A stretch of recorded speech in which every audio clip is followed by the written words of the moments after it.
What's happening, family? Adrian back with another video. I just woke up in the middle of the night and I said, let me go ahead and drop a video for my people, man.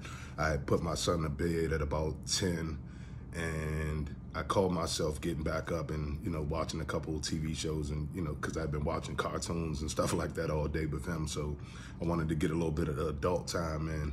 But I actually fell asleep with him and I woke up just now about 4 o'clock in the morning and I said, you know what, while I got the time and the energy, let me go ahead and drop a video for my people, man. So this video is going to be about body language. And the reason that I'm dropping this video is because I feel like body language is, and being able to read body language is what saved me in the narcissistic relationship that I was in, and it saved me from going any further in that situation. And first I want to say that throughout the relationship, I was able to pick up on a lot of things and a lot of the red flags because of certain body language. And I explained in another video, like there was an incident where the narcissist invited me out to a party, and she had invited me earlier out, earlier in the day. It was maybe 11 a.m. or 12 p.m. when she invited me to the party. I wasn't sure if I was going to be able to make it because I had other obligations. So she had sent me the address and, the time and location of the party. And I just kind of told her, like, yeah, I may be there. I'm not sure. You know what I'm saying? I may be able to make it. So she was like, okay, cool. Now, I never responded after that. I just showed up. And I guess because I never responded, she didn't realize that I was actually going to show up to the party. So what ended up happening was I'm coming through the party and it's packed. It's, I don't know if you guys have ever been to like a Jamaican party, man. It's, it's packed. They party. So it was packed in there, and I'm moving through the crowd, and she's a darker skinned female, so it's kind of hard to see through the crowd and everything, but I'm just weaving through the crowd. And it's me and a friend of mine, and we're walking and we're just weaving through the crowd, and I find her. And when I find her, she's with a group of people, but she's more so kind of engulfed in conversation with this one gentleman. Now, when I walked up, I was able to read his body language, not hers, it was his. She was able to play it off. She played it real cool, like, oh, hey, what's up? But I could see his energy was off. His energy was kind of looking at me like, who is this dude? Like, what's up with him? You know what I'm saying? And so that kind of prompted me to ask, like, is everything all right? Like, what's good with the dude? Like, you know what I'm saying? Is he cool? And she's like, oh, yeah, he's cool. That's my cousin. And so I'm looking at her and I'm like, that's your cousin? And she's like, yeah, that's my cousin. I'm like, okay. So we're standing there, we're talking, and she says, oh, I gotta go to the bathroom. So she skates off to the bathroom, and I think she was just trying to get out of that situation, but she runs off to the bathroom. And as she's running off to the bathroom, I'm watching his body language again. And I'm seeing how he's moving, and you guys know when a guy is attracted to a female, or he's checking her out and all of that kind of stuff. So when she walked off to the bathroom, she had kind of like a short skirt on, and she was looking pretty good that night. So she walked off, and he's like looking at her like, damn, you know what I'm saying? Like, and I'm reading his body language, and I'm like, well, she just told me that was her cousin. Now, if that's her cousin, why is he looking at her in that manner? You know what I'm saying? That he's looking at her like he wants to take her home tonight. And the conversation looked like he had an opportunity to take her home that night if I hadn't showed up. That's what I walked up on. Like, that's what I was seeing. It was like he was putting his shot in. He was putting his bid in to see, what could potentially happen at the end of that night. So basically, me being able to just read and pick up on his body language, I was able to catch her in that lie. And that was the first lie, I think that was the first kind of serious lie that I caught her in, because after I continued to kind of like ask questions like, that's your cousin, huh? You know what I'm saying? So you gonna sit here and keep telling me that's your cousin? Then it went from, oh, well, that's my cousin's boyfriend. And I'm like, that's not your cousin. And she's like, well, yeah, he's just like family. And I'm like, so if you keep digging and digging and digging, they're gonna keep lying and lying and lying, and the lies are gonna like continue to dig a hole for them. So she kept digging that hole and digging that hole and digging that hole, and I just left it alone because now I'm kind of sharp to her, like, oh, okay, you got a lot of little sneaky ways about you. I'm picking up on that, but that infraction, it kind of happened sort of at the beginning of our last entanglement. So it was kind of like, well, it wasn't one of those things that I looked at as like a complete, like I just need to abort the whole situation. I'm just thinking like, okay, maybe there was some attraction there or whatever the case may be. And when I showed up, I stopped it. It was what it was, and it was gonna be in the past. So I didn't think, you know, that it was gonna be like an ongoing thing because her love bomb was super strong, and it was like her attention at that time seemed to be all on me. So, you know, I wasn't thinking like, oh, okay, she's actually, this just how she moved, you know what I'm saying? Even though when you walk up on something like that and see something like that, you have to call it for what it is. So me being able to just pick up on body language is what showed me the first red flag. And that kind of kept me from fully trusting her from that point on, if that makes sense. So another thing with body language is one of those things where you have to kind of have empathy to show body language. Empathy is shown outwardly. Like if you guys realize, and as empaths, you guys have the ability to read body language. And if you don't believe me, think about when a friend is down and they walk into the room and, you know, they say, oh, I'm fine, I'm fine. You can tell when they're down because you can read their body language. And like all empaths kind of have this ability. And I believe that as a super empath, we kind of hone in on that ability because of all of the dangers that we've faced in life.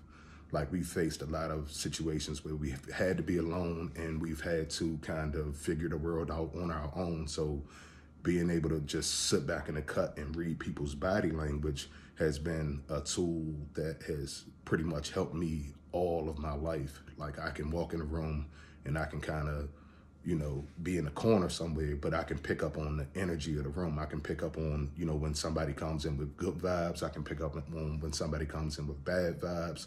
And I'm usually 110% accurate when it comes down to that. So that's how good the narcissist is at actually lying and manipulating and things like that, because I'm usually a person that keeps my guards up high, and I watch for, you know, chinks in people's armor, and I watch for, you know, how people move. So the narcissist is extremely good and extremely manipulative in that way, because although I had my guards up, she was still able to penetrate and get me into a position where she felt like she had me trapped by having a child and all of that kind of stuff with her. So another thing with body language is I did not know that the smear campaign was going on at all. Like the smear campaign in my situation was a secret until it wasn't. So I did not know the smear campaign was going on, but I was reading the energy and the body language of the people that was around. So, you know, a lot of her family members, at first, when I would come around to a party, it would be cool. Hey, what's up, man? What's good with you? We dapping up and we cool and all of that kind of stuff. But towards the end, towards like the discard, and after the discard, when I came back around to like have dealings with my child and all of that kind of stuff, her family, their body language was completely off. Their body language was like real standoffish to me. Nobody wanted to speak to me. Nobody, you know, nobody would even look at me. Like they wouldn't even look me in my face no more. And I'm like, I didn't do anything at all except have a child with this woman. Like that's it. So and her and I aren't really beefing or anything. That's why that's why I was saying the smear campaign was a secret in my case, because she knew that like all of the dirt that she was doing behind the scenes was going to eventually surface. So what she ended up doing was getting in front of the situation, and she started smearing me before I had done anything. I didn't know anything was going on. I didn't even know I was being smeared. Like one day I came over and her mother kicked the door, and my son is 2 days old. He's just coming home from the hospital. And I'm sitting there and I'm, just in awe of my son. And her mother just busts in the room, kicks in the door, and like literally when I say kicks the door, and like kicks the door, I was in a bedroom and she kicks the door in and she walks in and she's like, "You think you're better than us? And I'm like, I think I'm better than y'all. When did I ever say that? Like, when did I ever? She's like, yeah, what's this that you're telling me? Or her mother's like going off on me, and she's like, yeah, you think you're better than us because I guess because I'm American and they're from Guyana.